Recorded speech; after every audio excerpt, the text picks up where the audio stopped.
ও আল্লাহ, আর জানো আমার এই জমিনের মধ্যে ওসমান হাদির মতো কারো প্রাণ ঝরে না যায়। কুদরতের ছায়া দিয়া আমার কলিজার প্রত্যেকটা যুবকের জীবনকে হেফাজত করিও। ও আল্লাহর বান্দারা, কার পেছনে ঘুরো? যার পিছে ঘুরো লেখা রাখ, তোরে মারার জন্য ওই বন্ধুটাই যথেষ্ট। শত্রু তোরে মারবে না, তোরে মারবে তোর এক প্লেটে খানেওয়ালা বন্ধু। ভাগে কম পড়লেই বলবে ওকে মাইনাস করে দাও, এ জমিন থেকে তাড়ায় দাও, ওকে রাখলে আমার ভাগে কম হয়ে যায়। এই বানা মানুষ মারার জন্য এখন কোনো দুশ্মনের দরকার হয় না। আপন মানুষ বন্ধুটা আপন বন্ধুটারে মেরে ফেলে। এরে আল্লাহর বান্দা, ভালো করে বুঝো, আজকে তুমি এখানে আছো, আল্লাহ বারবার বলে আমি আল্লাহ তোকে বলি না তুই চাকরি ব্যবসা ছেড়ে দিয়া শুধু আমাকে ডাক না। না, আমি আল্লাহ ইবাদতের বাউন্ডারির মধ্যে পুরো দুনিয়াটারে আটকায়া দিছি। ব্যবসা করো ইবাদত, চাকরি করো ইবাদত, ডাক্তারি করো ইবাদত, ইঞ্জিনিয়ার হও ইবাদতের লাইনে চলো, আল্লাহর মোহাব্বত নিয়ে চলো। ও আল্লাহর বান্দারা, আজকে তুমি সুস্থ বয়ান শুনতেছো, আগামী কাল এই টাইমে আল্লাহ না করুন হতে পারে তুমি হসপিটালের রোগী হয়ে যাবে। তুমি গিয়া মোবাইল চালায় গুনাহ করে করে ঘুমায় যাবা। 10টা 11টায় তোমার আম্মু এসে ডাকবে, বাবা ও। আল্লাহ না করুন বুঝাবার জন্য বলি, হঠাৎ মা শরীর স্পর্শ করে দেখবে বরফের মতো ঠান্ডা। মা একটা চিৎকার দিয়া বলবে আমার বাবা দুনিয়াতে জিন্দা নেই। মাথাটা গরম হয়ে যাবে, আমাকে এখন কে আম্মু বলে ডাক দিবে। বাবায় টেলিফোন করবে, তোমার তো চক্ষু বন্ধ, রুহুটা চলে গেছে। বাবায় বলবে ইমাম সাহেব কোথায় যান, আমার সন্তান মরে গেছে, জানাজা না দিয়া যাবেন না। বাবা কাঁদবে আর বলবে, এক দলকে বলবে যাও বাঁশ বাগানে কবর খনন করো, আর এক দলকে বলবে কান্না করে আমার ঘরের পেছনে মশারি টানায় দেও, গরম পানি গোসল করার জন্য রেডি করো। তোমার আমার হাতের মোবাইলটা আর একজনে নিয়ে বলবে এ মোবাইল তো আমার, এখন আমার হাতের ঘড়িটা নিয়ে আর একজনে হাতে দিয়া বলবে ঘড়ির মালিক আমি। আমার গায়ের গেঞ্জিটা বেলেট দিয়ে কেটে কেটে মা বাবায় রেখে ফেলবে। এরপরে গোসল করায়া সাদা কাফন পরাইয়া জানাজার ময়দানে যখন নিবে, জানালা দিয়া মা ডাকবে আমার বাবাকে কই না, আমারে আর আম্মু বলে ডাকবে না, কই তোমরা নাও। বলে জানাজার ময়দানে বলে শেষবারের মতো চেহারাটা দেখাও, আমার বাবার একটু দেখিয়ে নেই, একটা নজর দেখবো। জানাজা পড়ায় কবরে নিয়ে যাবে, ওই কবরে পাড়ায়া মাটি দিয়া সব যখন বিদায় হয়ে যাবে, কেউ নাই। আজ আমার ডানে বামে সামনে পেছনে কত বন্ধু কত ভক্তের অভাব নাই। আমি মরে গেলে কবরে রেখে সব যখন বিদায় হবে, আরে অন্ধকার রুমে আমি ঘুমাইতে পারি না, কোন অনেক ভয় লাগে, অথচ মাটির ঘরে আমি একা কেমনে থাকবো রে বাবা। ওই কবরের সম্বল যদি ইবাদত না নিয়ে কবরে যাও, আরে আমার আল্লাহর পক্ষ থেকে ফেরেশতা 3টা প্রশ্ন করবে, রবের পরিচয় দাও, ধর্মের পরিচয় দাও, রাহমাতুল লিল আলামিনের পরিচয় দাও। এই 3টা প্রশ্নের জবাব যারা দিতে পারবে তাদের কবর হবে রওজাতুম মির রিয়াজিল জান্নাহ। আর যারা প্রশ্নের জবাব দিতে পারবে না, আল্লাহর পক্ষ থেকে অর্ডার হয়ে যাবে, ও ফেরেশতা এই নাফরমানকে আমি দুনিয়াতে কম নেয়ামত দেই নাই, আমি আল্লাহ কোনোদিন বাধাও দেই নাই, আমি আল্লাহ অনেক ছাড় দিয়েছি, নামাজ পড়ে নাই, রোজা রাখে নাই, আমি আল্লাহ একবারও রাগ করি নাই, খানা বন্ধ করি নাই, বাতাস বন্ধ করি নাই, বরং আমি আল্লাহ পাক মোহাব্বতের নজরে বারবার ডেকেছিলাম। সে নামাজও পড়ে নাই, আলেমদের বয়ানও শুনে নাই, তওবাও করে নাই। আজকে আর কোনো সুযোগ দেওয়া যাবে না। রহমতের নবী বলেন আল্লাহর পক্ষ থেকে অর্ডার হয়ে যাবে, আল্লাহ বলবেন জাহান্নামের আগুন কবর ভরে দাও, এক পর্যায়ে আল্লাহর কুদরতি আওয়াজ, আল্লাহ বলবে কবরের মাটি দুই পার্শ্ব থেকে গুনাহগার বেনামাজিরে জোরে জোরে চাপ দাও। কবরের মাটি এত জোরে চাপ দিবে পাজরের হাড় চুরমার হয়ে যাবে। আম্মা জান আয়েশা রাদিয়াল্লাহু আনহা বলেন, আমি দেখি রহমতের নবী আমার রুমের মধ্যে বসে বসে গুনগুন করে কান্না করেন। ইয়া রাসূলুল্লাহ, আপনি কাঁদেন কেন? বলে, আয়েশা, আমার উম্মতের কথা মনে পড়েছে, হাসরের মাঠে কি উপায় হবে। ونشهد أن سيدنا وسندنا وحبيبنا وحبيب ربنا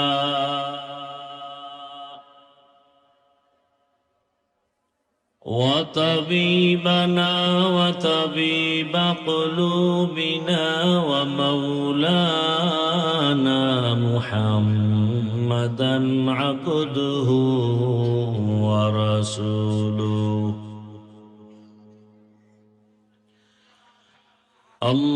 اللهم صل على محمد النبي الأمي وعلى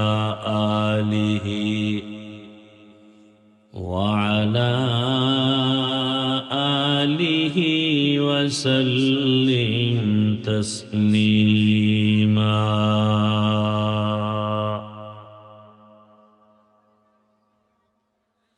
وبعد فأعوذ بالله من الشيطان الرجيم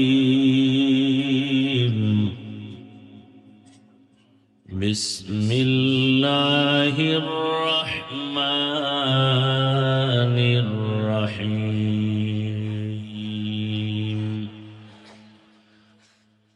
وما خلقت الجن والإنس إلا ليعبدون.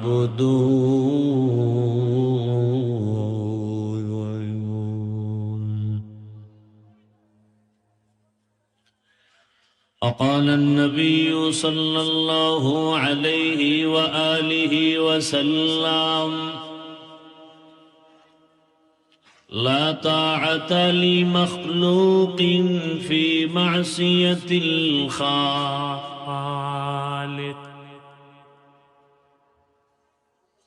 صدق الله مولانا العظيم وصدق رسوله النبي الأمي الكريم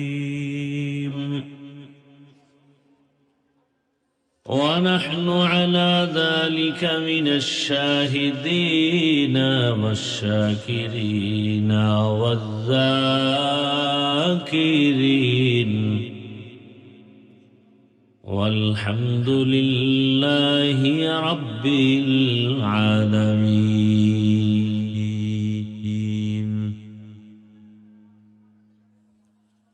سبحانك لا علم لنا إلا ما علمتنا إنك أنت العليم الحكيم.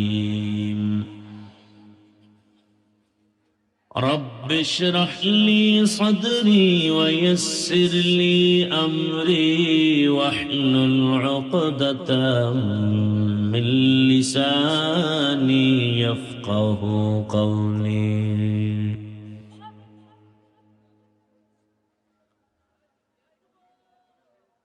मोमिन जो फिदा नक्श कफे पाए नबी हो,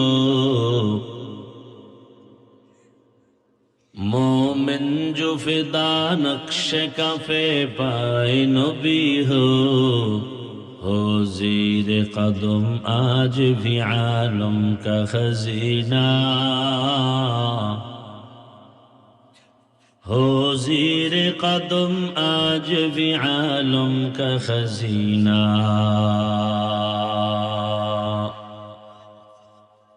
गर सुन्नत नबवी की करे पैरवी पैगाम, गर सुन्नत नबवी की करे पैरवी उम्मत, तूफान से निकल जाएगा फिर इसका सफीना,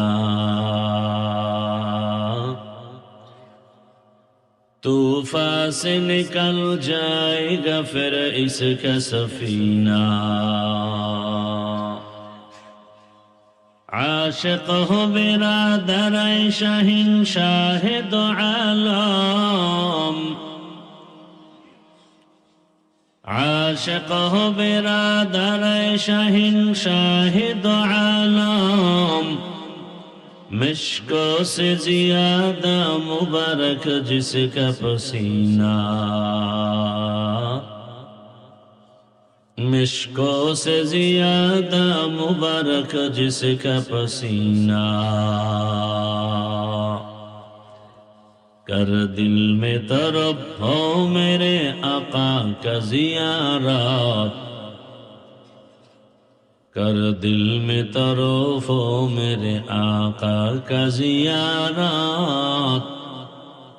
एक आन में आए नबी दिखला दे मदीना, एक आन में आए नबी दिखला दे मदीना। ला इलाहा इल्लल्लाह, ला इलाहा इल्लल्लाह, ला इलाहा इल्लल्लाह, ला इलाहा इल्लल्लाह, ला इलाहा इल्लल्लाह, ला इलाहा इल्लल्लाह, ला इलाहा इल्लल्लाह, ला इलाहा इल्लल्लाह, ला इलाहा इल्लल्लाহ। সবাই মহব্বতে লা ইলাহা ইল্লাল্লাহ, লা ইলাহা ইল্লাল্লাহ। সাউন্ড স্পষ্ট হয় না কিন্তু লা ইলাহা ইল্লাল্লাহ, লা ইলাহা ইল্লাল্লাহ, লা ইলাহা ইল্লাল্লাহ মুহাম্মাদুর রাসূলুল্লাহ।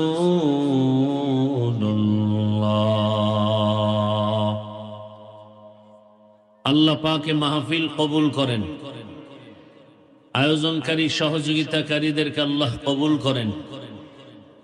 বিশেষ করে আপনাদের এই এলাকার গৌরব রত্ন,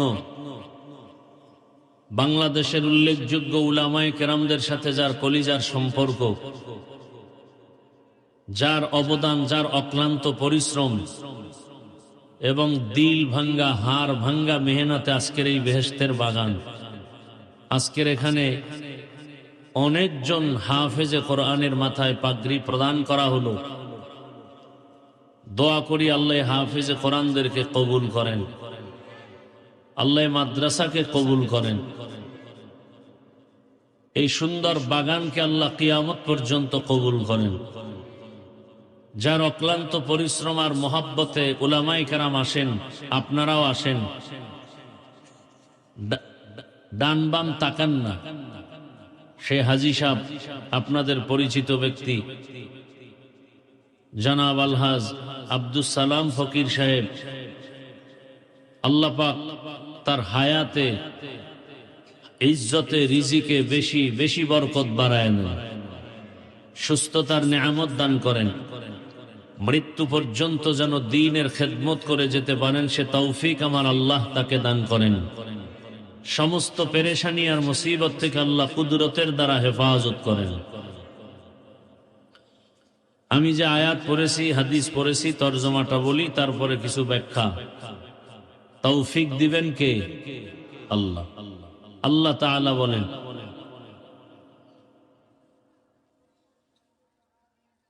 ওয়ামা খালাকতুল জিন্না ওয়াল ইনসা ইল্লা লিয়াবুদুন। হে জগতের মানুষ, আমি জিন ও ইনসানকে সৃষ্টি করি নাই, হ্যাঁ করেছি একমাত্র আমার ইবাদতের জন্য। হাদিসে পাকে রাসূল বলেন, লা তাআতা লি মাখলুকিন ফি মাসিয়াতিল খালিক। আল্লাহকে অসন্তুষ্ট করে পৃথিবীর ভিন্ন কারো আদেশ বা নিষেধ বা হুকুম মানা হারাম। আয়াত ও হাদিসের তরজমা শেষ। হাদিসের উপরে কিছুক্ষণ আলোচনা হবে, এরপরে আয়াতের উপরে। শেষ দোয়া করে আমাদেরকে বিদায় নেওয়ার তৌফিক আল্লাহ রাব্বুল আলামিন দান করুন। আমরা চাইলে অনেক কিছু হবে না, কিন্তু আল্লাহ যদি চান সবকিছুই হবে। এজন্য আল্লাহর চাওয়ার উপরে আমাদের সন্তুষ্ট থাকাই এটা ঈমানের পরিচয়। হাদিসে আল্লাহর রাসূল কি বললেন, যে আল্লাহকে অসন্তুষ্ট করে পৃথিবীর অন্যের হুকুম মানা হারাম। এ হলো তরজমা। অর্থাৎ দুনিয়ার এমন কোন ব্যক্তির হুকুমকে প্রাধান্য দেয়া যাবে না আল্লাহর হুকুমের উপরে।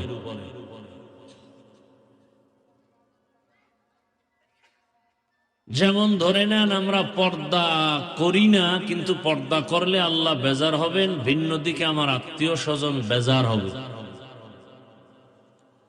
আমরা অনেকেই আল্লাহ বেজার হলো কিনা এই চিন্তা নাই, আত্মীয় যেন বেজার না হয় সেই ক্ষেত্রে পর্দা লঙ্ঘন করে চলি। বড় কঠিন হালাত। আল্লাহ রাব্বুল আলামিনের হুকুমকে অমান্য করে ভিন্ন ব্যক্তির হুকুমের গোলাম যদি কেউ হয়ে যায়, তার দুনিয়াও বরবাদ, আখিরাতও বরবাদ। যেমন আল্লাহর হুকুমের বাইরে আমাদের মধ্যে মানুষ বেশিরভাগ কার হুকুমকে বেশি মূল্যায়ন করে? মা বাবা, পীর, আউলিয়া কেরাম, আর নেতা আছে না নাই?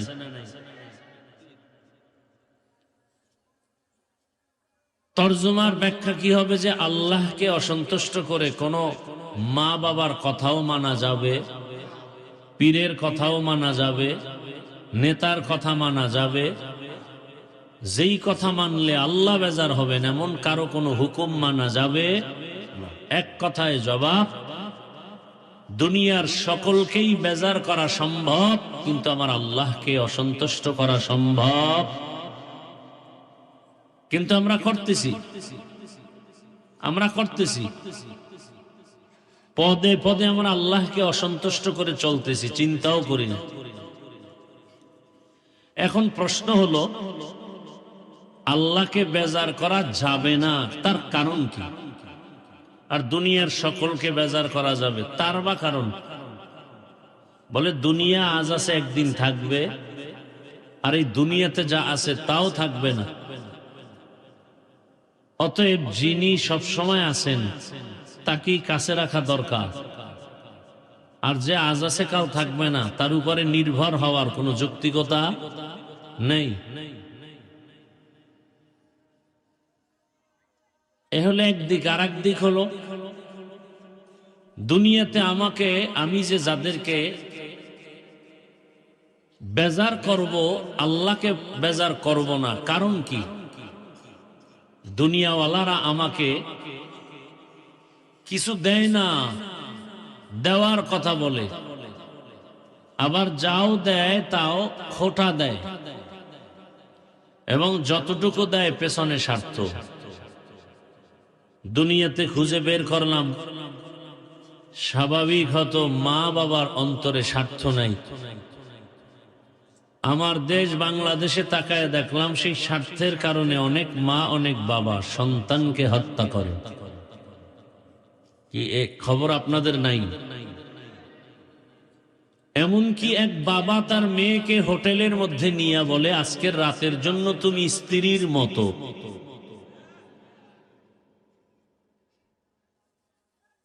বাংলাদেশে এমন আর রাস্তা কোনোটাই বাদ নাই যা দেখি নাই। একটা শিশু বাচ্চাকে 6 ইঞ্চি পাইপের মধ্যে পড়ে গেল। দীর্ঘ টাইম ফায়ার টিম, আর্মি, প্রশাসন দিন নাই রাত নাই সেই মাটি খনন করে অনেক ভেতরে গিয়া ক্যামেরা দিয়া তদন্ত করে এরপরে বাচ্চাকে উদ্ধার করছে, করে নাই?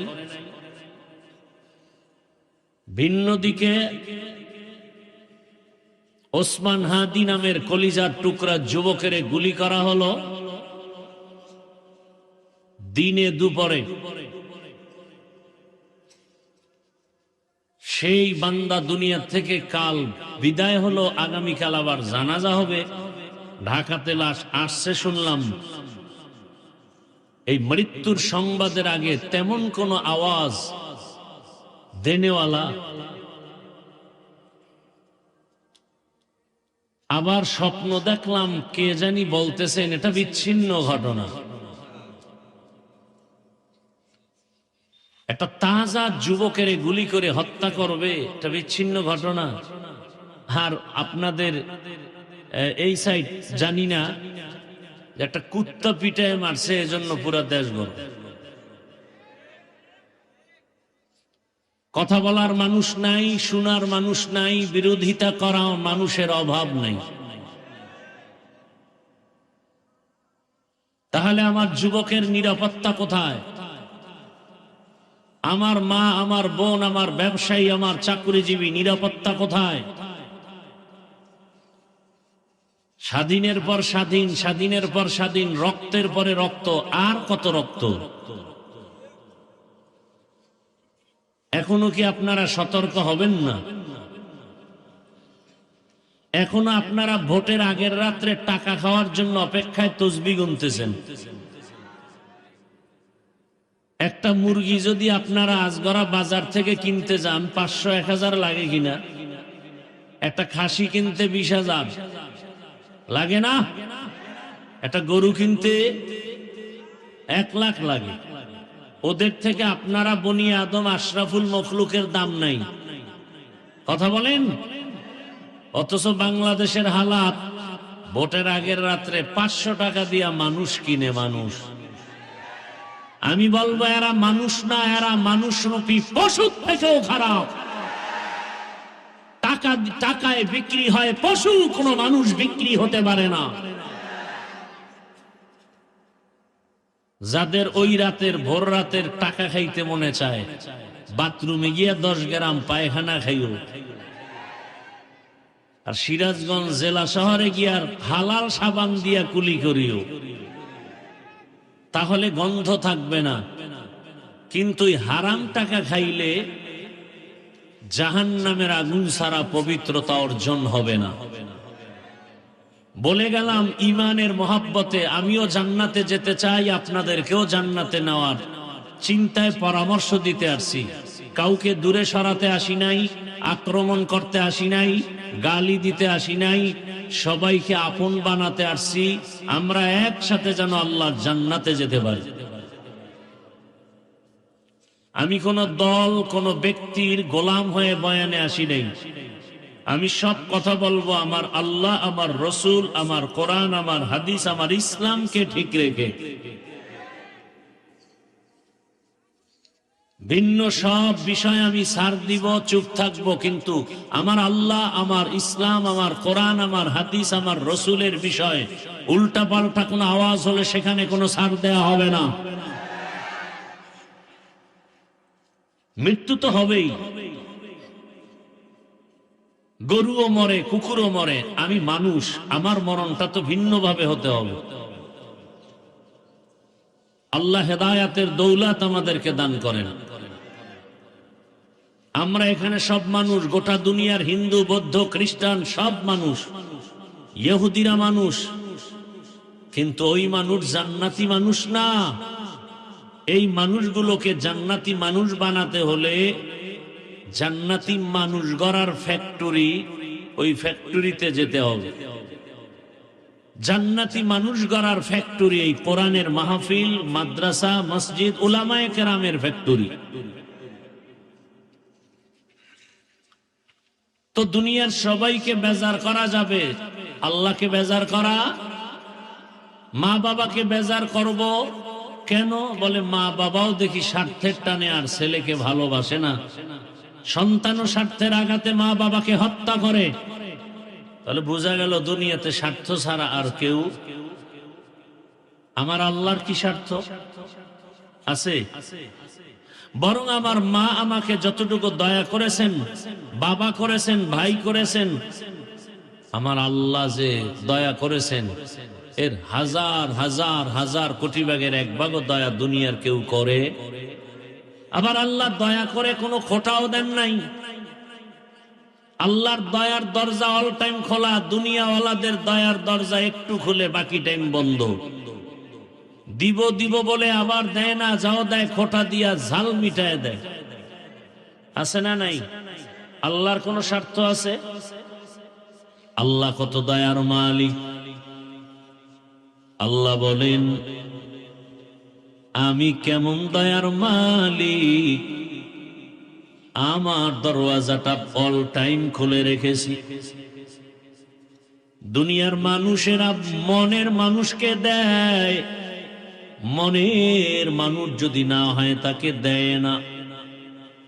পক্ষের মানুষকে দান করে, সহযোগিতা করে, বিপক্ষের মানুষকে দান করে না, সহযোগিতা করে না। কিন্তু আমার আল্লাহ কেমন দয়ার মালিক, যে আল্লাহর দয়ার দরওয়াজাটা অল টাইম খোলা। রাতের আধারে যদি তুমি একবার আল্লাহ বলে ডাক দাও, আমার আল্লাহ বলেন আমি আল্লাহ হাজির। দিনের বেলা ডাকো আল্লাহ হাজির। জঙ্গলের মাঝে গিয়া যদি ডাক দাও আল্লাহ, সেখানেও আমার আল্লাহ হাজির। সমুদ্রের মাঝখানে গিয়া যদি ডাক, সেখানেও হাজির। আল্লাহ বলেন আমার কাছে বেঈমানেরা চাইলেও দেই, মুমিনেরা চাইলেও দেই, নারীরা চাইলেও দেই, পুরুষেরাও চাইলে দেই। আবার একদল মানুষ আছে ওরা চাওয়ার মতো ভাষা বুঝে না, কথা বলার জবান নাই। আমি আল্লাহ ওদের অন্তরের হালাত জানি, চাওয়ার আগে সব আমি দিয়ে দেই। চাওয়ার আগে যিনি সব আশা পূরণ করেন তিনি হলেন আমার রব। এমন একজন দয়ার মালিক আর কেউ নাই।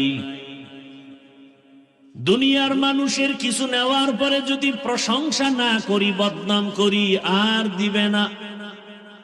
কিন্তু আল্লাহ বলেন আমি কেমন দয়ার মালিক, তাকায় দেখ আমার দেয়া পানি, আমার দেয়া বাতাস, আমার দেয়া সূর্যের আলো, চাঁদের আলো, আমার দেয়া জমিনের ফসল, গাছের ফল, নদীর মাছ, সব যারা মন মতো খাইয়া আমার হুকুমের বিরোধিতা করো, নামাজ নাই, রোজা নাই, তেলাওয়াত নাই, পর্দা নাই, হালাল হারামের ভেদাভেদ নাই, আমি যদি স্বার্থপর হইতাম একটা নাফরমানকেও ঘুমের মধ্যে মেরে ফেলতাম।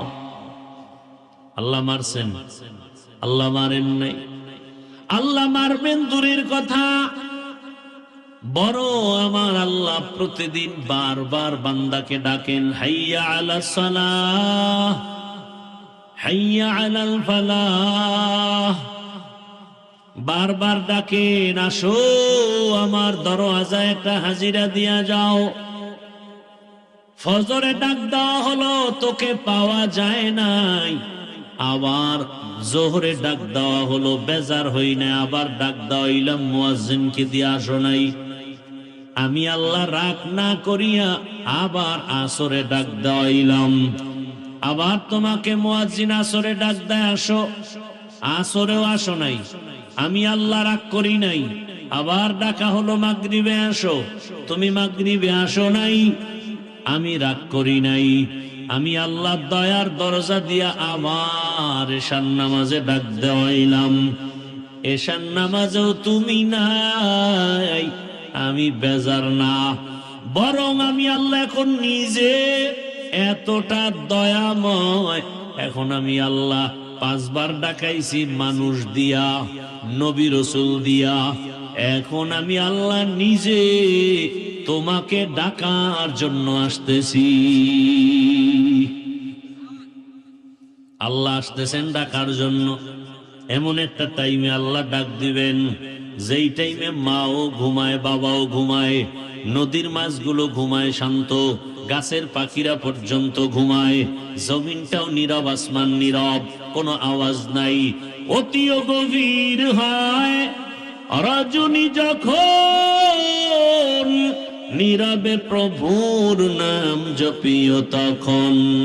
প্রভুর করুণা যদি পাইবারে চাও, গভীর রাতে উঠে প্রভুর গুণগান গাও। আল্লাহ আসছেন আমাদের ডাকার জন্য, ফেরেশতাকে ডাকার জন্য আল্লাহ কোথাও যান না। আল্লাহ পাক জিনদের ডাকার জন্য কোথাও যান না। আল্লাহ মানুষকে ডাকার জন্য প্রথম আসমানে আসেন। কোন সময় আসেন জানেননি কেউ? কথা বলেন না কেন? কখন? রাতের শেষ, যেই সময়ে কোনো আওয়াজ নাই। আল্লাহ দয়া করে ডাকেন আর বলেন, আলা মিন মুস্তাগফিরিন ফাগফির লাহ। কে আছো? গুনাহ করে ফেলেছো, আমি আল্লাহ ক্ষমার দরজা খুলে ডাকতেছি, আসো। তুমি জীবন ভর 60-70 বছর কত গুনাহ করেছো, হাতের গুনাহ, চোখের গুনাহ, জবানের গুনাহ, অন্তরের গুনাহ। আমি আল্লাহ তোমার উপরে বেজার না, বরং আমি ডাক দিলাম। তুমি যদি আমার ডাকে সাড়া দিয়া সিজদায় পড়ে যাও, চোখের পানি ছেড়ে একটা ডাক দিয়া বলো, ইয়া রব্বি গফিরলি, ও আমার রব আমাকে মাফ করে দাও। ইয়া রব্বি গফিরলি, ইয়া রব্বি গফিরলি। গুনাহ করেছো 70 বছর, 1 সেকেন্ডে জীবনের সব গুনাহ মাফ করে দিব। আতিনা বি দারে দুনিয়া না হাসান, আতিনা ফি দারে আকাবা না হাসান, ইয়া গিয়াসাল মুস্তাগীসিন ইহদিনা লিফতিখারা بالعلوم والغنا। ہر گوری دینے کو تو تیار ہے، جو نہ مانگے اس سے تو بیزار ہے۔ এরে আল্লাহর গোলাম, আমি আল্লাহ গভীর রাতে আসছি, তাও কিন্তু একদিন না, জীবনে তোমার সামনে যতটা রাত আসবে, আমি আল্লাহ প্রতি রাত তোমাকে ডাকার জন্য আসি। এটা ক্ষমতার কিছু না, বরং মহব্বতের কারণে। আমি আল্লাহ তোমাদের এত ভালোবাসি, আমি আল্লাহ জিনেরও এত ভালোবাসি না, ফেরেশতাকেও এত ভালোবাসি না। তাহলে আমার আর আছে কারা? একমাত্র মানুষ। আমার তো আলাদা ছেলে নাই, মেয়ে নাই, স্ত্রী নাই, পরিবার নাই। খ্রিস্টানদের মধ্যে কেউ বলে আল্লাহর যেহেতু কেউ নাই, তবে মারিয়াম আল্লাহর স্ত্রী। আবার খ্রিস্টানদের মধ্য থেকে কেউ বলে ঈসা নবীর মা মারিয়াম আছে, কিন্তু ঈসা নবীর বাবা নাই। কথা হলে ঈসা নবীর বাবা আল্লাহ। কে? ঈসা নবীর বাবা আল্লাহ, মারিয়াম তার স্ত্রী। আবার একদল কয় না, যেহেতু বাবা নাই, ঈসা নবী যারও সন্তান। আরো জোরে বলেন। অথচ আল্লাহ বলেন লাম ইয়ালিদ ওয়া লাম ইউলাদ, আমি কাউকে জন্ম দেই না, কারো থেকেও জন্ম নেই না। লাম ইয়ালিদ লাম ইউলাদ উলাইকাস لم يلد لم يولد أولئك قاس والد مولود راء খালেকাস। ইব্রাহিম আলাইহিস সালাম মেহমান সারা খানা খায় না, আর আপনারা মেহমান দেখলে ইস্তেগফার পড়েন, অন্য দিক দা ভেগে চলে যান। আম্মাজানদেরও কিছু কিছু এরকম অভ্যাস, মেহমান পছন্দ করে না। অথচ রহমতের নবী বলেন, মেহমান তোমার ঘরের দরওয়াজায় যদি যায় তোমার জীবনও ধন্য। মেহমান তোমার জীবনের ভাগ্যের একটা চাল দানা খায় না, বরং মেহমান তার নিজের রিজিকটাই সেখানে খায়। মেহমান আসলে রিজিকে বরকত হয়, রুজিতে বরকত হয়। ইব্রাহিম আলাইহিস সালাম মেহমান ছাড়া কখনো খানা খান না। আজকে অপেক্ষায় আছেন, খানা খাবেন, কিন্তু মেহমান পাওয়া যায় না। নির্দিষ্ট না, জারি রাস্তায় পায়ে ধৈর্য নিয়ে খাওয়াইয়া দেয়, আসো এক দস্তরখানে খানা খাই। রসুলের সুন্নাত, মক্কা মদিনায় যাবেন, এখনো সেই রসুলের আদর্শ। কোটিপতি মক্কার টাকাওয়ালা মালিক যেই দস্তরখানে খায়, তাদের কাজের লোকেরাও একই দস্তরখানে খায়। এ হলো রসুলের আদর্শ। রহমতের নবী গরিব বলে কাউকে তাড়ায়া দেন না, কারণ আল্লাহর গোলাম। তুমি কাকে তাড়াইয়া দিতেছ? আমার মাওলায় তো তাড়ায়া দেয় না, তুমি কেন দাও? ইব্রাহিম আলাইহিস সালাম আজকে মেহমান পায় না, হঠাৎ এক মুশরিক আমার আল্লাহর বিরুদ্ধে আচরণ করনেওয়ালা রাস্তা দিয়ে হেঁটে যায়। কাশো ভাইজান, আমার ঘরে একসাথে খানা খাও। খানা খাওয়ার প্লেটের কাছে নিয়ে যখন শুনলো, জানতে পারলো এটা আমার জাতি ভাই মুসলমান না, খানার প্লেট থেকে তখন উঠাইয়া দিছে, যাও আমি বিধর্মীকে নিয়ে এক দস্তরখানে খাবো না। ওই মুশরিক আল্লাহর গোলাম মনে কষ্ট পায় যখন বিদায় হয়, সাথে সাথে জিবরাইল আমিনের আগমন হয়ে গেল, ওহী নাজিল হয়ে গেছে, রে ইব্রাহিম মাত্র একটা বেলা খানার জন্য তোমার দরজা আসে নাই, চলন্ত পথে তুমি নিয়ে আসছো। এই বান্দাটাকে তুমি তোমার ধর্মের না বলে তুমি তাড়ায় দিয়েছো, খানা দাও নাই, পেটের ক্ষুধা নিবারণ করো নাই। ও ইব্রাহিম, এই বান্দার বয়স কত জানো? জীবনে দুনিয়াতে আসা থেকে আজ পর্যন্ত তোমার রবের খানা দিয়েছেন। আরে বিরোধিতা তো তোমার করে না, বিরোধিতা তো করে আমার। সেজদাটা তো আমাকে দেয় না, কপালের সেজদা তো আমার জন্য খাস। ওই সেজদা দেয় আগুনের সামনে গিয়া, তাহলে আমার কষ্ট লাগবে তো বেশি। অথচ তুমি মাত্র এক বেলার খানা দাও নাই, আর এই দীর্ঘ বছর আমার এই গোলামটাকে আমি এক বেলা খানা বন্ধ করি নাই, কারণ আমি রব, আমার মায়া বেশি।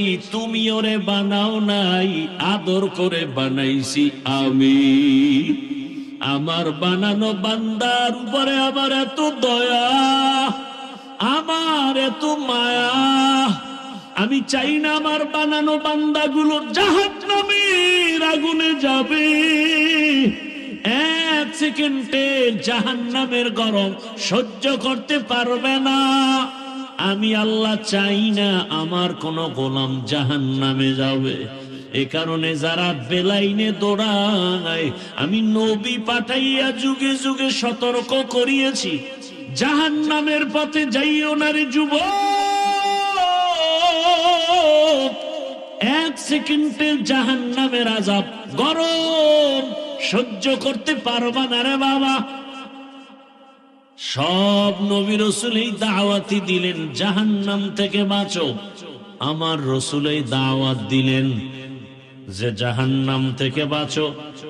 এবার তাদের খলিফা, তাদের প্রতিনিধি, তাদের ওয়ারাসা, দুনিয়াতে বর্তমানে উলামায়ে কেরামের একই আওয়াজ, যদিও আওয়াজের টন ভিন্ন ভিন্ন, আমার কণ্ঠের আওয়াজ একরকম, আবার তাবলীগওয়ালাদের আওয়াজ ভিন্ন রকম, ফর্মুলা এক একটা আলাদা, কিন্তু উদ্দেশ্য কেন আলাদা না?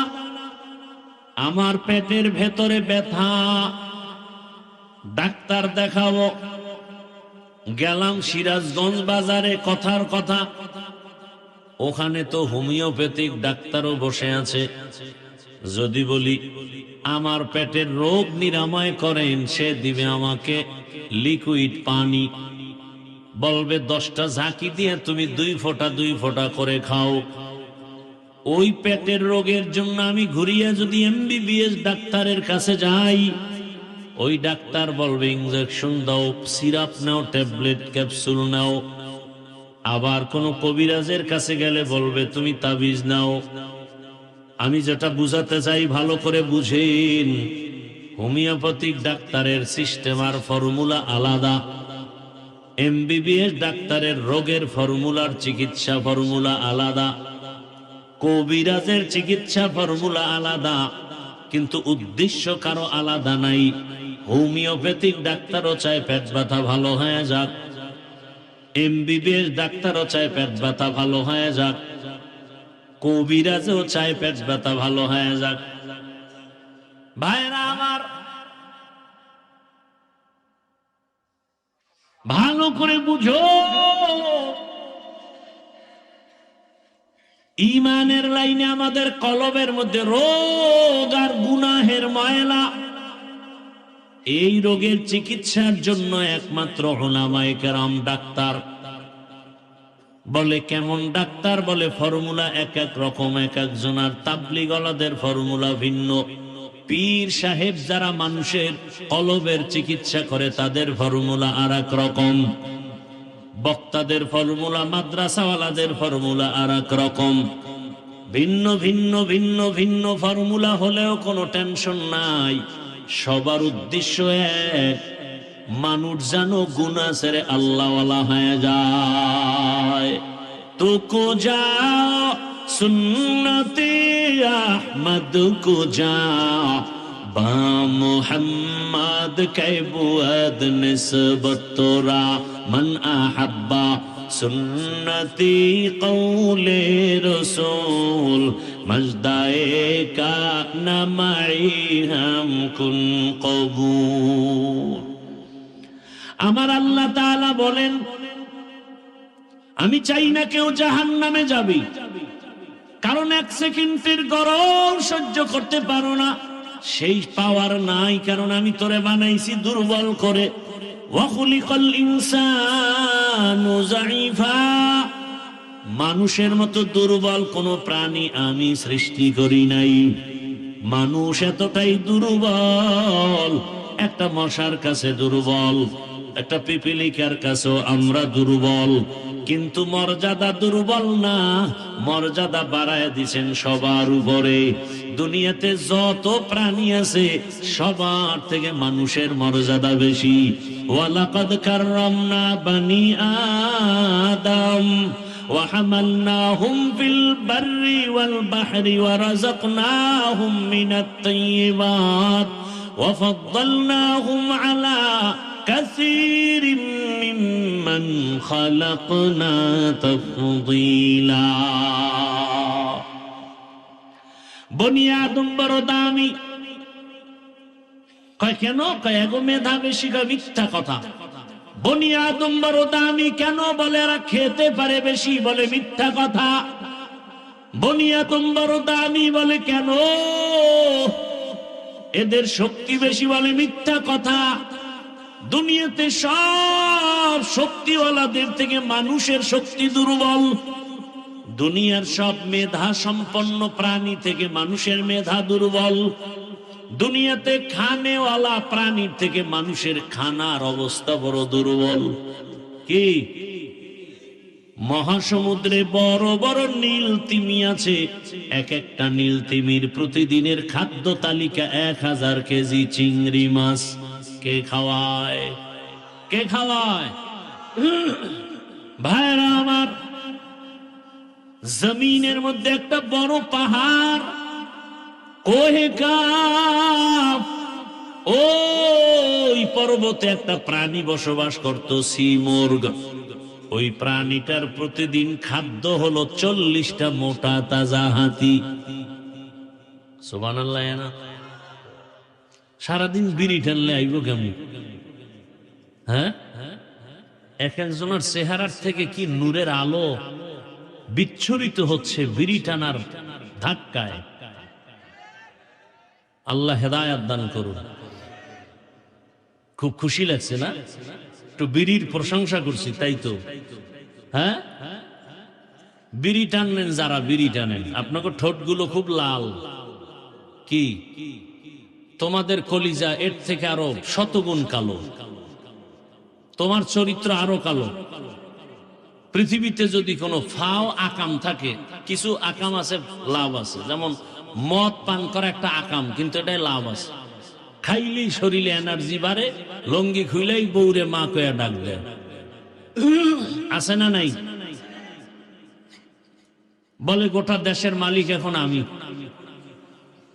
কি শেখ হাসিনাও নাই, খালেদা জিয়াও নাই, এখন দেশের মালিক আমি। বউকে ঘরে তো চাল নাই, দোষ তো বোতলের, আমার কি? দুনিয়াতে যদি কোনো ফাও আকাম থাকে, এই আকামের নাম বিড়ি টানা।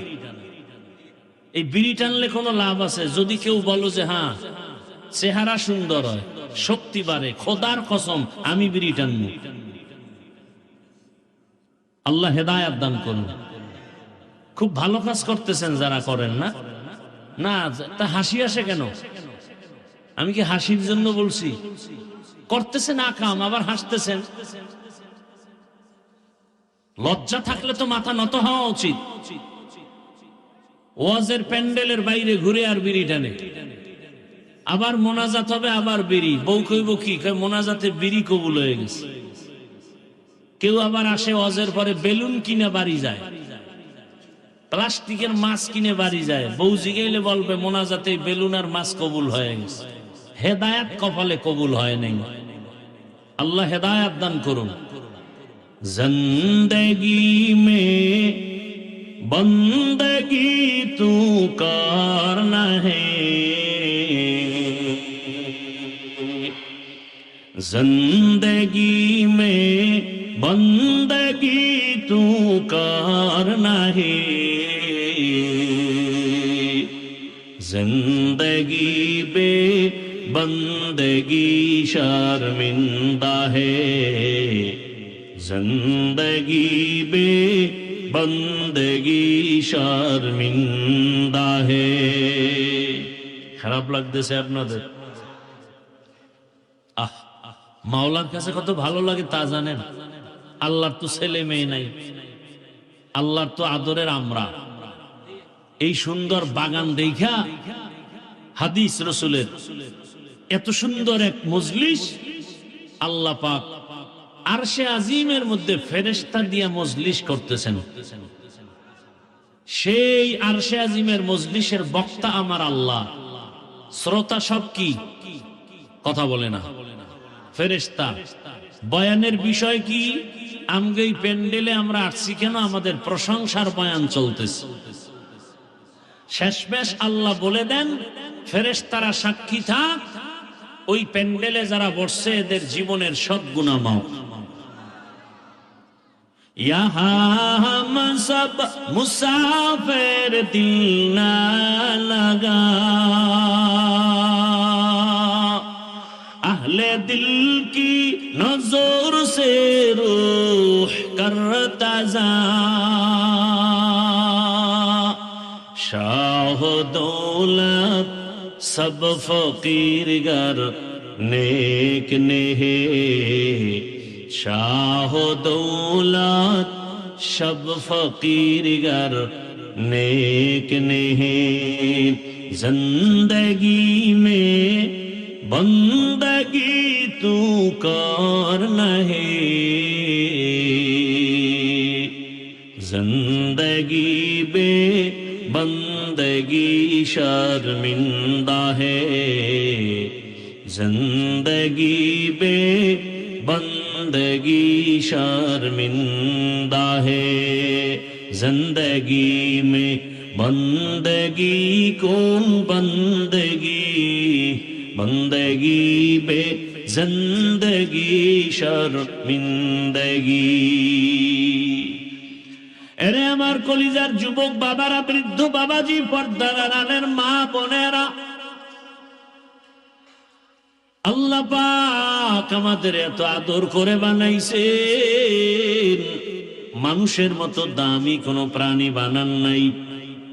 মানুষ শক্তির কারণে দামি না, মানুষের থেকে শক্তি একটা কুকুরের মধ্যে বেশি, শিয়ালের ভেতরে বেশি। একটা পিপিলিকার সামনে আমরা কতটা দুর্বল। আরে আমি হাফিজুর রহমান, ইভেন আপনারাও দুনিয়াতে যখন আসবেন, আম্মা জান এমন প্রসব বেদনায় কান্নায় মাতোয়ারা হয়ে গেলেন। ও আমার বাবারা, ভালো করে বুঝো,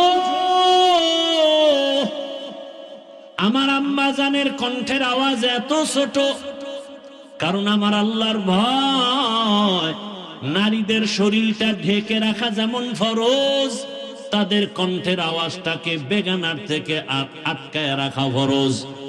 আম্মা জানের কণ্ঠের আওয়াজ ঘরের ভেতরের রুম থেকে সামনের রুমে যায় না, এতটা সেই ভয়ে আমার আম্মা চলেন। কিন্তু যেদিন আমি দুনিয়াতে আসব, প্রসব বেদনা, আম্মা জানের এত কান্নার আওয়াজ, আম্মা জানের কান্নার আওয়াজে পাশের বাড়ির মানুষও ঘুমাইতে পারে না। ঠিক নেই? ভালো করে বুঝো, খালি কানসুক করো না, কিছু বুঝো। মায়ের আওয়াজটার কারণে বাড়ির ডানে বামের মানুষ ঘুমাইতে পারে না। বুঝতে পেরেছে কেন এত কান্নার আওয়াজ? যেই মায়ের কণ্ঠ বাইরে যায় না, ওই মায়ের কান্নায় পাশের ঘরের মানুষ ঘুমাতে পারে না। এত করুণকারী কাহিনী কেন? বলে প্রসব বেদনার কান্না। ওদিকে আমার দাদি, আর এক পাশে আমার নানি আমার আম্মারে সান্ত্বনা দেয়, কান্না করো না, ধৈর্য ধারণ করো। আম্মার কান্না বন্ধ হয় না। এক পর্যায়ে মা বেহুশ হয়ে যায়, আবার হুশে আসে। হঠাৎ আমার আম্মা জান ডাক দিয়া কয়, ও আমার শাশুড়ি আম্মা, আপনারা আমার থেকে একটু দূরে যান, 1 মিনিটের জন্য আমার স্বামীকে একটু আমার কাছে আসতে দেন। আমার আব্বা জানকে ডাকছেন, আমার আব্বা জান আসছেন। আম্মা জান হাতটা ধরিয়া কান্না করে আর বলে, স্বামী,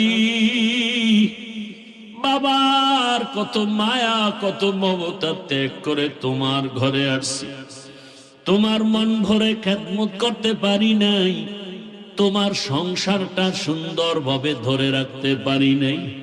তোমারে আমি উপরে উঠাবার জন্য, তোমার সংসারটা ঠিক রাখার জন্য আমি কত ভুল পর্যন্ত করেছি। আমারে আজকে তুমি মাফ করে দাও, আর আমি বাঁচব না। বাবা কান্না করে আর বলে, বিবি কান্না করিও না, ধৈর্য ধারণ করো। মা কাঁদে আর বলে, স্বামী তুমি বুঝো না, আমার চোখে দেখা অমুক এলাকার অমুক নারী মরে গেছে, বাচ্চা হওয়ার সময় মরে গেছে। আমার মাথায় 7 আসমানের বোঝা সহ্য করতে পারি না। আমার বারবার কেন যেন মনে হয় আমি মরে যাব। বাবায় কয়, মা তুমি আমারে মাফ করো, ধৈর্য ধারণ করো। দৌড়াইয়া গিয়া ওযু বানাইয়া সেজদায় পড়ে কাঁদে আর বলে, হে মালিক, তুমি আমার স্ত্রীকেও হেফাজত করো। আয় আল্লাহ, প্রসব বেদনা তুমি আসান করে দাও।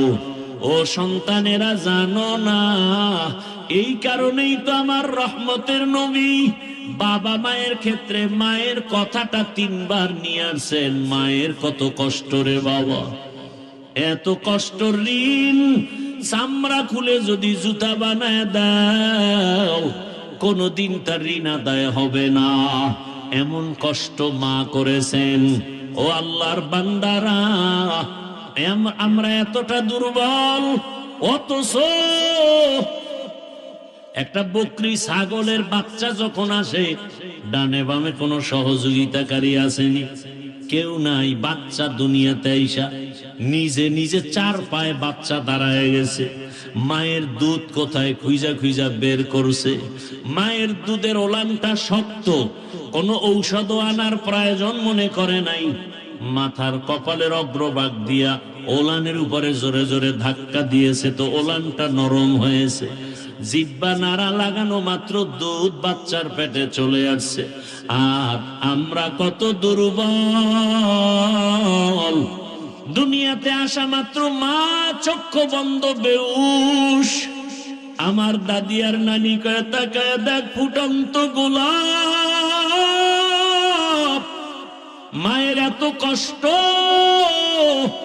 মাত্র একটা নজর আমার চেহারার দিকে দেওয়া মাত্র মায়ের কলিজার সব কষ্ট পানি হয়ে গেছে।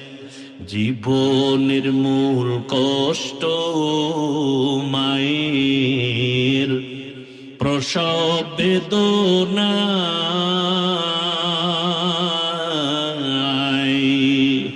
7 আসমান 7 জমিন ফিরিয়া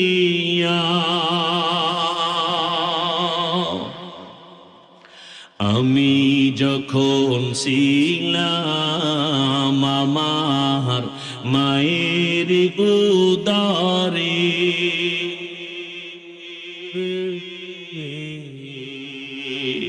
চলাফেরা করলেন যে মায়, কত কষ্ট করে।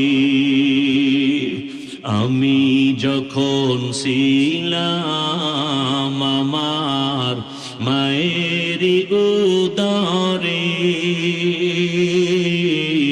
চলাফেরা করলেন যে মায়, কত কষ্ট করে। এমন মাকে কেমনে আজি, এমন মাকে কেমনে আজি যাব আমি ভুলিয়া। ও আমার প্রাণের মা, মা গো মা, কোথায় গেলে মোরে ছাড়িয়া। জনম দুঃখী ইয়াতীম আমি, চাই না কেহ ফিরিয়া। মাগো আমি ইয়াতীম বলে সবাই দেয় তাড়াইয়া।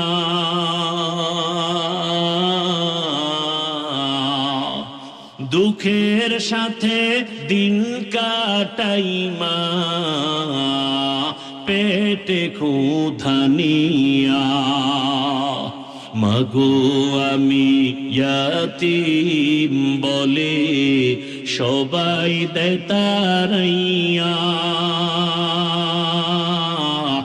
দুঃখের সাথে দিন কাটাই মা, পেটে ক্ষুধা নিয়া। ঘুমের মাঝে মাকে দেখে ঘুমের মাঝে মাকে দেখে কেন্দে দেই বুক ভাসাইয়া। ও আমার প্রাণের মা, মা গো মা, কোথায় গেলে মোরে ছাড়িয়া? জনম দুঃখী ইয়াতিম আমি, চায় না কেহ ফিরিয়া। খিদমতে মা দর পে দর কুন সুবহ শাম, খিদমতে মা দর পে দর কুন সুবহ শাম, তাকে বাসি দর্দ আলম নেক নাম। কি এদের হেদায়েত হয়ে গেছে? কপাল পরারা হেদায়েত হয়ে গেছে না বিড়ি টানতে যাও? আল্লাহ হেদায়েত দান করুন। আর জোরে বলেন, এনে আমার কলিজার যুবক, আজকে এই বছর তুমি বয়ান শুনতেছো, আগামী বছর বয়ান হবে, তুমি থাকবা কিনা জানা নাই। আমার কলিজার টুকরা ওই হাবি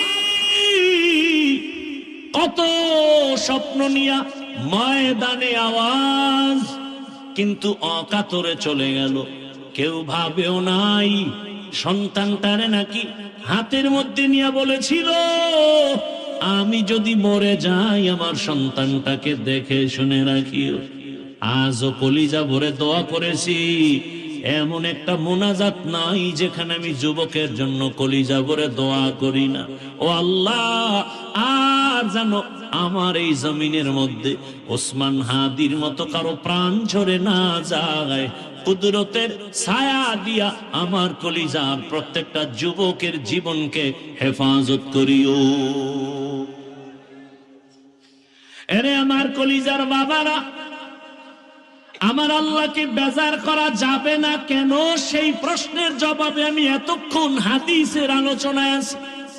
আমার আল্লাহ কেমন দয়ার মালিক, সারা জীবন বয়ান করলে শেষ করা যাবে না। ওরে তুমি ঘুমাইতেছো রাতের বেলা, আল্লাহ যদি সজাগ করে না দেয় কেমনে সজাগ হইবা? আমার আল্লাহ সজাগ করে দিতেছে। আবার কত মা কান্দে, রাতের ঘুমের মধ্যে সন্তান চিরবিদায় হয়ে গেছে। ও আমার যুবক, এত কষ্ট করে এত দৌড়ান দৌড়াই, না খানা না ঘুম না শান্তি, পায়ে ধরে ধরে বলি বাবা তুমি স্কুলে পড়ো, কলেজে পড়ো, চাকরি করো, ব্যবসা করো, আমি কলিজা ভরে দোয়া করি। আমি একথা একবারও বলি নাই স্কুল বন্ধ করে মাদ্রাসায় যাও, তাবলিগে যাও, পীরের কাছে যাও, না হয় জাহান্নামে যাবে। বাংলাদেশে আমি যুবকদের খুব ওজন দিয়া বলি, যুবক তুমি স্কুল ছাড়বা না, কলেজ ছাড়বা না। আমার দেশে মাওলানা মুফতি মুহাদ্দিসের অভাব নাই আলহামদুলিল্লাহ, তবে কলিজায় দুঃখ, আমার দেশে আদর্শবান ডাক্তারের অভাব, আদর্শ ইঞ্জিনিয়ারের অভাব, আদর্শবান ওসি ডিসি এসপির অভাব। আর যদি আমার দেশের সব থানা জেলার ওসি ডিসি এসপি 5 ওয়াক্ত নামাজি হয়ে যেত, কোন সুদখোরের অনুমতি নিয়ে ওয়াজের ময়দান সাজাতে হতো না। ঠিক কিনা বলো? এরে আমার যুবক, তুমি ডাক্তার হও, দোয়া করে গেলাম, কলিজা ভরে দোয়া করি। ইঞ্জিনিয়ার হও, প্রফেসর হও, আরে তোমার মতো যুবক বিজ্ঞানী, তোমার মতো যুবকেই তো ইঞ্জিনিয়ার, তোমার মতো যুবক তো ডাক্তার জাকির নায়েক। কে না চিনে তাকে? অথচ হোমিওপ্যাথিক ডাক্তার, এত সুনাম। এরে যুবক, আমি হাসির জন্য বলি না রে বাবা, মনে চাই নিচে নেমে আসি, তোর পাও দুইটা জড়ায় ধরি, আর বলতাম যুবক পায়ে ধরে বলি আর দাড়ি কেটে আমার রসুলের কাদাস না রে যুবক। আর আমার মাওলাকে সারা ভিন্ন জায়গায় মাথা নত করিস না, ফিরে আয়, আল্লাহর পথে ফিরে আয়। ও যুবক, আমি নিচে নেমে পাও ধরার জন্য রেডি হয়ে বসে আছি। একটা যুবক, তুমি দিনের পথে চলে আসো। তুমি ডাক্তার হও, ইঞ্জিনিয়ার হও, তুমি প্রফেসর হও, তুমি একজন এমপি হও, তুমি একজন চেয়ারম্যান হও, তবে আমার আল্লাহকে নিয়ে জিন্দা থাকো। তোমার সম্মান এত বেশি, আজকে তুমি টাকার পেছনে দৌড়াও কেন? জ্ঞানটাকে কাজে খাটাও, চরিত্র ঠিক রেখে বড় হও, লেখাপড়া করে একটা জায়গায় যাও, টাকাওয়ালারা তোমার পেছনে ঘুরবে। আল্লাহর ভয়ন্তরে জমা করো, ওই মালিকের আপন বানাইয়া চলো। অনেকে মনে মনে ভাবতে পারো এটা কেমনে সম্ভব। হ্যাঁ, তুমি এবার নিজে তাকায় দেখো, জীবনে মাদ্রাসায় যায় নাই, আলিফ বাতাও শিখে নাই। তোমার লাইনের জেনারেল যুবকটা স্কুলে পড়ে, কলেজে পড়ে, 5 বেলার নামাজ পড়ে নাই। বলো তোমার কপালটা কেন এত খারাপ? তুমি পারো না কেন? কত ওসি, কত ডিসি, কত এসপি 5 বেলার নামাজ পড়ে। তোমার লাইনের যুবক র্যাব, আর্মি, পুলিশ, বিডিআরের চাকরি করে, নামাজ ছাড়ে না, নদীর মধ্যে মাছ ধরে, নামাজ বাদ দেয় না। বলো তুমি কেন পারো না? রাস্তায় গাড়ি চালায় কত যুবক নামাজ ছাড়ে না, বলো তুমি কেন নামাজ পড়ো না? আমার মন বলে তোমার কপালটা পুড়িয়ে গেছে, তাড়াতাড়ি তওবা করে নাও। কয়দিন আর বাঁচবা? মরণ যদি হয়ে যায় খালি হাতে কবরে যেতে হবে। ও যুবক রে, ঘুমের মধ্যে লাশ, যুবকের লাশ। ওই যে কয়েক মাস আগে আমি বাইতুল্লাহর সামনে জিয়ারতে ছিলাম, হঠাৎ খবর শুনতেছি এক আল্লাহর বান্দা বিদেশে টাকা পয়সা কামাই করে আসছে, বাংলাদেশে পরিবার নিয়ে কিছুদিন আনন্দ করে আবার চলে যাবেন। এয়ারপোর্টে নামলো, পরিবারের লোকেরা গাড়ি নিয়ে আসছে, গাড়ির মধ্যে উঠছে, কত দিনের আনন্দ। যাইতে যাইতে যাইতে যাইতে বাড়ির কিনারায় যাওয়া মাত্র একটু দূরের থেকে গাড়িটা পানির মধ্যে পড়ে গেছে। ওই আল্লাহর বান্দা যুবক নিজের কাঁধে স্ত্রীকে টেনে টেনে নামাইছে। সন্তানটা বাচ্চা সন্তান, একটা শিশু বাচ্চা, বাবাকে যখন একটু ডাক দেয় কলিজাটা শান্ত হয়ে যায়, প্রাণটা ভরে যায়। ওই সন্তানটা পর্যন্ত মরে গেল। সাংবাদিক জিজ্ঞাসা করতে গিয়া এই পরিমাণ কান্না করেছে, আর বলে মানুষ গরিব থাকলেও তো ছেলে মেয়ে নিয়ে এক জায়গায় থাকার একটা আনন্দ আছে, আমি কপাল পোড়া সে আনন্দ পেলাম না।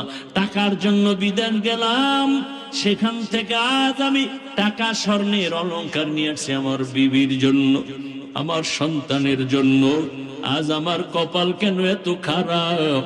বাড়ির দরজায় আসা মাত্রই কাছাকাছি গাড়িটা পড়ে আমার চোখের সামনে আমার কলিজার বাবাটা মরিয়া গেল, আমার হাতের সামনে স্ত্রী মরিয়া গেল।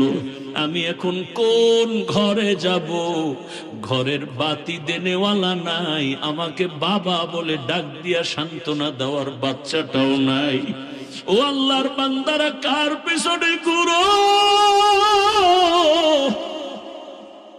যার পিছে ঘুরো লেখা রাখ, তোরে মারার জন্য ওই বন্ধুটাই যথেষ্ট। শত্রু তোরে মারবে না, তোরে মারবে তোর এক প্লেটে খানেওয়ালা বন্ধু। ভাগে কম পড়লেই বলবে ওকে মাইনাস করে দাও, এ জমিন থেকে তাড়ায় দাও, ওকে রাখলে আমার ভাগে কম হয়ে যায়। এই বানা মানুষ মারার জন্য এখন কোনো দুশ্মনের দরকার হয় না। আপন মানুষ বন্ধুটা আপন বন্ধুটারে মেরে ফেলে। এরে আল্লাহর বান্দা, ভালো করে বুঝো,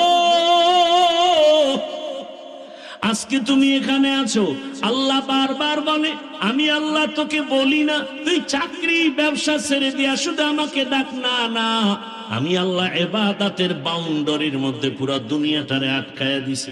ব্যবসা করো ইবাদত, চাকরি করো ইবাদত, ডাক্তারি করো ইবাদত, ইঞ্জিনিয়ার হও ইবাদতের লাইনে চলো, আল্লাহর মোহাব্বত নিয়ে চলো। ও আল্লাহর বান্দারা, আজকে তুমি সুস্থ বয়ান শুনতেছো, আগামী কাল এই টাইমে আল্লাহ না করুন হতে পারে তুমি হসপিটালের রোগী হয়ে যাবে। তুমি গিয়া মোবাইল চালায় গুনাহ করে করে ঘুমায় যাবা। 10টা 11টায় তোমার আম্মু এসে ডাকবে, বাবা ও আল্লাহ না করুন বুঝাবার জন্য বলি, হঠাৎ মা শরীর স্পর্শ করে দেখবে বরফের মতো ঠান্ডা। মা একটা চিৎকার দিয়া বলবে, আমার বাবা দুনিয়াতে জিন্দা নেই। মাথাটা গরম হয়ে যাবে, আমাকে এখন কে আম্মু বলে ডাক দিবে, বাবায় টেলিফোন করবে, তোমার তো চক্ষু বন্ধ, রুহুটা চলে গেছে। বাবায় বলবে, ইমাম সাহেব কোথায় যান, আমার সন্তান মরে গেছে, জানাজা না দিয়া যাবেন না। বাবা কাঁদবে আর বলবে, এক দলকে বলবে যাও বাগ বাগানে কবর খনন করো, আর এক দলকে বলবে কান্না করে আমার ঘরের পেছনে মশারি টানায় দেও, গরম পানি গোসল করার জন্য রেডি করো।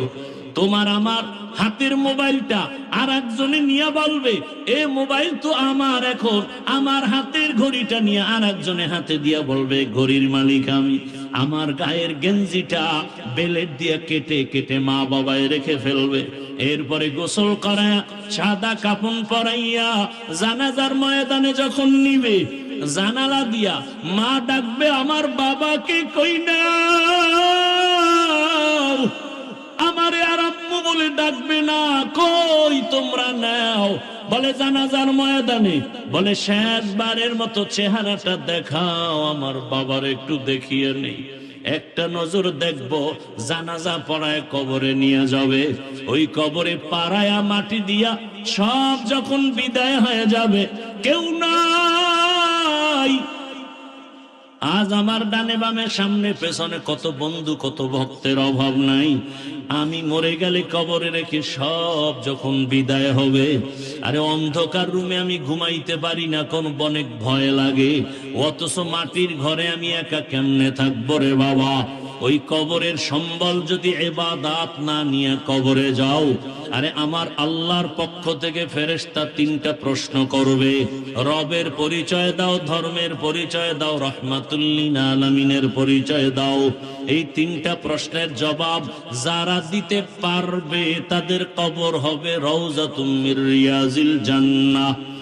আর যারা প্রশ্নের জবাব দিতে পারবে না, আল্লাহর পক্ষ থেকে অর্ডার হয়ে যাবে, ও ফেরেশতা, এই নাফরমানকে আমি দুনিয়াতে কম নেয়ামত দেই নাই, আমি আল্লাহ কোনোদিন বাধাও দেই নাই, আমি আল্লাহ অনেক ছাড় দিয়েছি, নামাজ পড়ে নাই, রোজা রাখে নাই, আমি আল্লাহ একবারও রাগ করি নাই, খানা বন্ধ করি নাই, বাতাস বন্ধ করি নাই, বরং আমি আল্লাহ পাক মোহাব্বতের নজরে বারবার ডেকেছিলাম।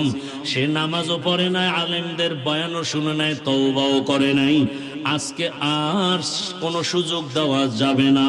রহমতের নবী বলেন, আল্লাহর পক্ষ থেকে অর্ডার হয়ে যাবে, আল্লাহ বলবেন জাহান্নামের আগুন কবর ভরে দাও। এক পর্যায়ে আল্লাহর কুদরতি আওয়াজ, আল্লাহ বলবে কবরের মাটি দুই পার্শ্ব থেকে গুনাহগার বেনামাজিরে জোরে জোরে চাপ দাও। কবরের মাটি এত জোরে চাপ দিবে পাজরের হাড় চুরমার হয়ে যাবে। আম্মা জান আয়েশা রাদিয়াল্লাহু আনহা বলেন, আমি দেখি রহমতের নবী আমার রুমের মধ্যে বসে বসে গুনগুন করে কান্না করেন, ইয়া রাসূলুল্লাহ আপনি কাঁদেন কেন? বলে, আয়েশা আমার উম্মতের কথা মনে পড়েছে, হাসরের মাঠে কি উপায় হবে। সূর্যের গরম বড় ভয়ঙ্কর, সূর্যের গরমে মাটির জমিনটা হবে তামা, মানুষের মাথার মগজগুলো ভাতের মারের মতো ফুটতে থাকবে। এরে আল্লাহর বান্দা, নারী পুরুষ সবাই থাকবে উলঙ্গ। ওদিকে জাহান্নামের আওয়াজ, নবীরা পর্যন্ত কান্না শুরু করবেন। ও আমার যুবক বাবারা, ও পর্দার আড়ালের মা বোনেরা, ও বৃদ্ধ বাবাজি, আল্লাহর কোরআন থেকে বলছি, রসুলের হাদিস থেকে বললাম, রে বাবা, যদি তোমার অন্তর বলে কোরআন সত্য, গুনাহ নিয়ে কবরে গেলে, হাসরে গেলে তোমার আযাব ভুগতে হবে, তাও সত্য। আর যদি বলো কোরআন মিথ্যা, তো আমাকে প্রমাণ দাও, আমিও তোমার লাইনে চলে আসি, দাড়ি কেটে ফেলি। আর যদি বলো না, কোনো সন্দেহ নাই, আমি বলবো পা ধরে বলবো, পা আগায় দাও, পাও আমি হাত দিয়া ধরে বলবো, আজকে থেকে তওবা করো রে বাবা। জীবনে তো মোবাইলে রাতে গুনাহ কম করো নাই, জীবনে পার্কে পার্কে কম ঘোরো নাই, জীবনে মা বাবার সাথে কত বেয়াদবি করছো, সীমানা নাই। এখনো সময় আছে, তওবা করো। ওই মা বাবার সাথে বেয়াদবি করিও না, ওই শিক্ষকের সাথে বেয়াদবি করিও না, উলামায়ে কেরামের সাথে বেয়াদবি করিও না। ওই মা বাবার দোয়া ছাড়াই চেয়ারে বসতে পারি নাই রে বাবা, মা বাবার দোয়া, চোখের পানি ছাড়া এই সম্মানের স্থানে আসতে পারি নাই রে বাবা। ওই মা বাবার দোয়া, চোখের পানি, আজকে তুমি টাকার মালিক, বাড়ির মালিক, গাড়ির মালিক হয়েছো। আল্লাহর কাছে দোয়া করো, মা বাবা চলিয়ে গেলে তার জন্য দোয়া করো। আর যদি কোনো ভাগ্যবান কোনো মা বাবা বেঁচে থাকে, সময় পেলে দোয়া নিও। ওই বাবার দোয়া, ওই মায়ের দোয়া জীবনটাকে সফল করে ফেলবে। এখনো যারা গুনাহ ছাড়তে পারো নাই, তওবা করো। তোমার মতো যুবক যদি স্কুল কলেজে পড়িয়া নামাজ পড়ে, গাড়ি চালায় নামাজ পড়ে, তুমি পারবা না কেন? আম্মা জানেরা, বোনেরা, আপনাদের মতো কত মা বোন পর্দা করে, নামাজি অভাব নাই, আপনারা কেন পারবেন না? আল্লাহর কাছে মনে মনে তওবা করেন আর বলেন, হে আল্লাহ, জীবনে তো গুনাহ কম করি নাই, আজকে থেকে নামাজ ছাড়বো না, বেপরদায় চলবো না, দাড়ি কাটবো না। মা বাবার দোয়া নিয়া, শিক্ষকের দোয়া নিয়া, উলামায়ে কেরামের পরামর্শ নিয়া, নবীজির সুন্নাত অনুযায়ী জীবনটা চালাবো। তওবা করার মতো যদি অন্তর তৈরি হয়, মুনাফিকি যদি না থাকে, খাঁটি তওবার নিয়তে দুটো হাত আল্লাহকে দেখায় দাও। আয় আল্লাহ, হাতগুলো কবুল করে নেন। আয় আল্লাহ, তওবা কবুল করে নেন। তওবার উপরে মজবুত হইয়া চলার মতো তৌফিক দান করেন, আমিন। আলহামদুলিল্লাহি রাব্বিল আলামিন, والصلاة والسلام على سيد الأنبياء والمرسلين وعلى آله وأصحابه أجمعين يا أرحم الراحمين يا أرحم الراحمين يا أرحم الراحمين رب ارحمهما كما ربياني صغيرا رب ارحمهما كما ربياني صغيرا हमको तेरे राह की तरफ तेरे राह पर चला हमको खुदाया बेगुनाह न गुज़श्त पर मसाअते बाहुजूर दिल न करदम ताअते या इलाही मुझसे मुझको दूर कर ताकि देखो मुझ में तुझको एक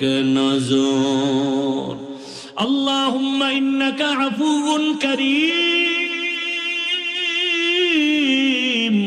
तुहिब्बुल अफ़्व फ़अफ़ु अन्ना अल्लाहुम्मा इन्ना नस्अलुका रिज़ाका वल जन्नह ونعوذ بك من سخطك والنار اللهم إنا نعوذ بك من البرص والجنون والجذام وسيء الأسقام ربنا لا تزغ قلوبنا بعد إذ هديتنا وهب لنا من لدنك رحمة إنك أنت الوهاب اللهم إنا نسألك علما نافعا ورزقا واسعا وشفاء من كل داء ও রব্বুল আলামিন কুদরতের নজর দিয়ে দেখেন আপনার কত গোলাম উলামায়ে কেরাম এখানে হাজির, কত মুরব্বী হাজী সাহেব, কত ব্যবসায়ী চাকরিজীবীরা হাজির। আয় আল্লাহ আমার কলিজার কত যুবক, কত ছাত্ররা হাজির, পর্দার আড়ালের মা বোনেরা হাত তুলেছে। ও আল্লাহ আমরা গুনার সাগর থেকে আসছি, আমরা গুনাহ করে জীবনটাকে নাপাক করে ফেলেছি। আমার গুনার খবর আমার মা জানে না, ভাই বোনেরা কেউ জানে না। ও আল্লাহ আপনি জানার পরেও রাগ করে খানাও বন্ধ করেন নাই, পানিও বন্ধ করেন নাই। আজ তওবার নিয়তে হাত তুলেছি, আর গুনাহ করব না, আর দাড়ি কাটবো না, নামাজ ছাড়বো না, মা বাবার সাথে বেয়াদবি করব না। শিক্ষকের দোয়া নিয়ে, মুরব্বী উলামায়ে কেরামের পরামর্শ নিয়ে নবীর আদর্শে চলব। আমাদের তওবা কবুল করে নেন, জীবনের সব গুনাহগুলো মাফ করে দেন, মা বোনদের কবুল করে নেন, সন্তানগুলো নেককার বানায় দেন, সারা দুনিয়াবাসীকে মাফ করে দেন। প্রবাসের জীবনে যারা কষ্টের জিন্দেগি নিয়ে কষ্ট করে রুজির জন্য কবুল করে নেন, রিজিকে বরকত বাড়ায় দেন, পেরেশানি দূর করে দেন।